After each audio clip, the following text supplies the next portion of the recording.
Well, here we are with Norm Case again. And this is J.P. Patch's Officer Friendly, which was back in the 60s on up. And whatever you want to say, what did you like about the show? Well, I enjoyed doing the show. It was a good chance for me to get out and teach children all safety factors. We took JP on a lot of different trips. Like I said on the other tape there, that we surprised him so much that he had nothing to say. He couldn't even speak. But after we reviewed the films and stuff, he says that was perfect. Let's try and do this on a regular basis. And I had to get permission from the Seattle Police Department, and they wrote scripts for me to be able to take him out. We took him out on the harbor patrol boats. We took him up in the helicopter. Rode him in patrol cars. Took him on the motorcycles. And then we'd go around and do things by letting the kids sit in the cars and ride the motorcycle, etc., etc. But for 19 months I did that, and I was the first Officer Friendly. And then after I left that, we've had quite a few other Officer Friendlies that came on that did an excellent job also.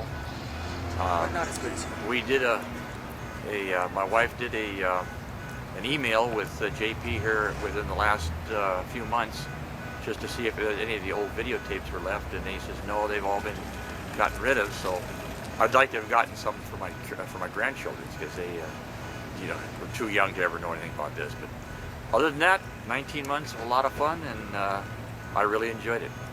You were the one with the magic carpet ticket, wasn't it? I was the one that wrote JP the magic carpet ticket, the first ticket he ever got for flying crazily around the Space Needle, and he got a citation for no air brakes and no tail lights, no headlights, for reckless carpet flying, and this is why it just completely surprised him so much he just didn't even know what was going on.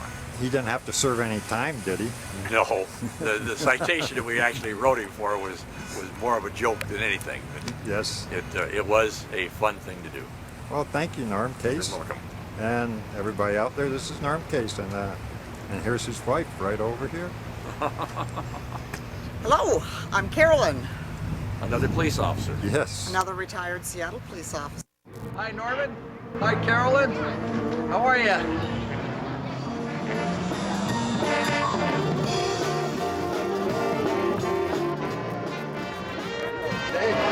Right here, can you picture this? Right there. Thank you very much, folks. This guy's a great guy. Oh, thank you. That was Dave.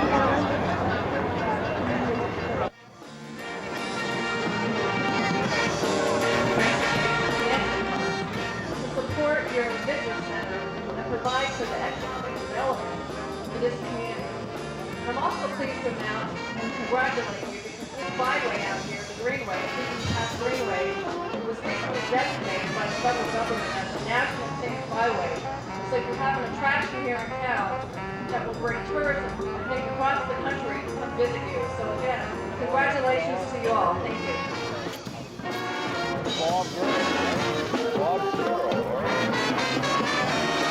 All right, good.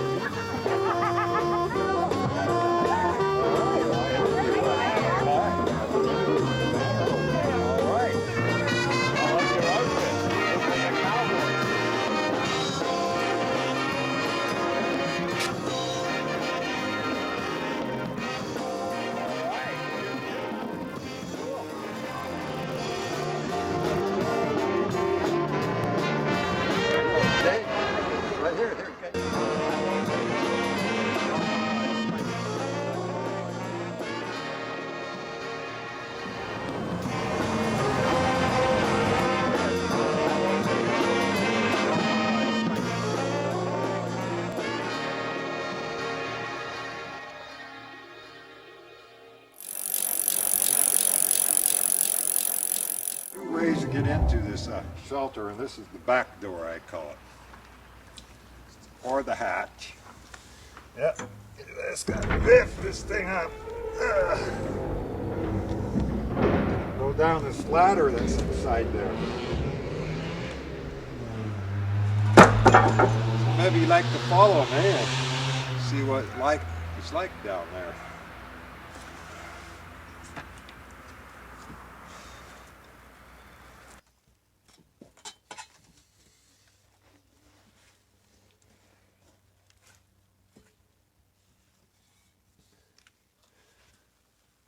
Well, come on, don't take your time, get down this ladder.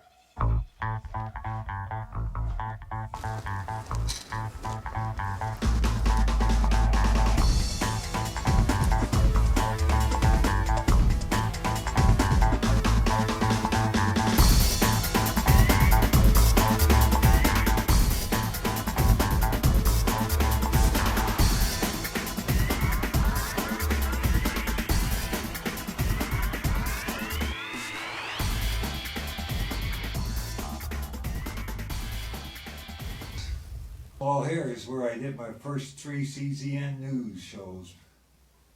That's before I decided to remodel this and add on this door, and well, I had to move the stuff out.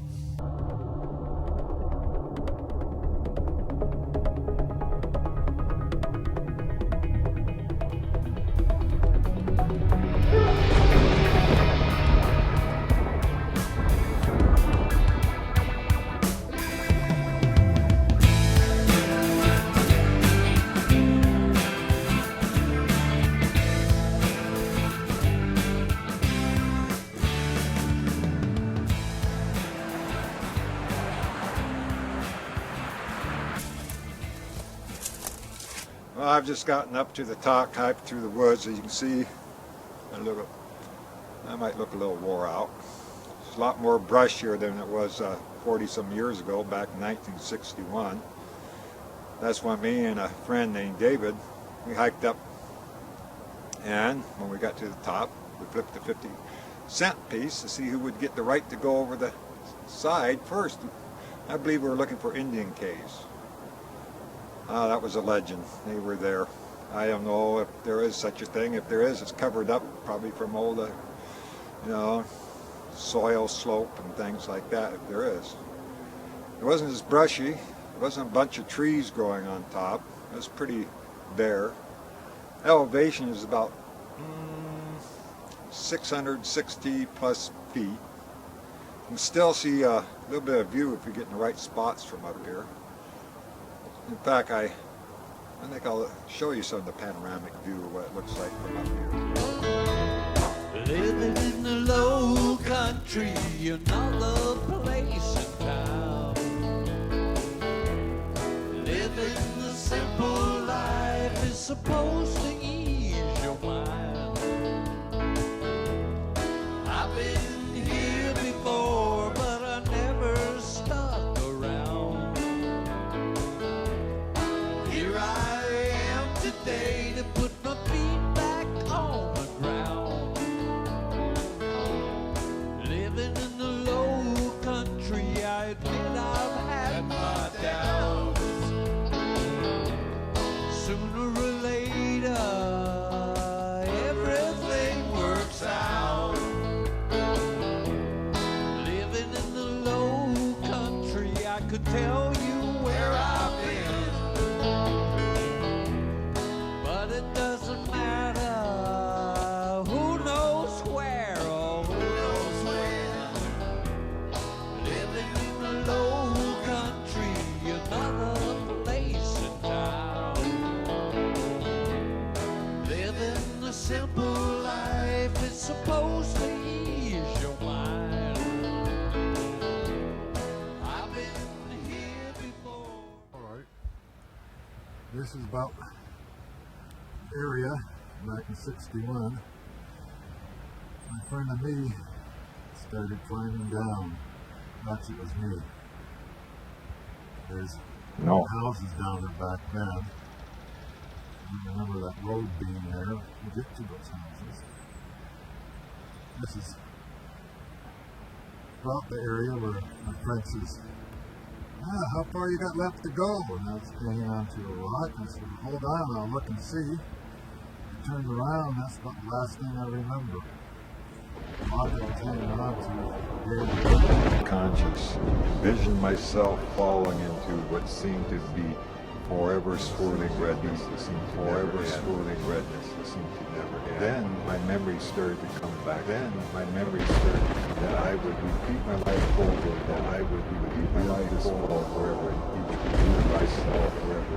repeated life cycle. This is what I call now the L'Chaim HaKafra. Was this spirit of the light or of the dark side?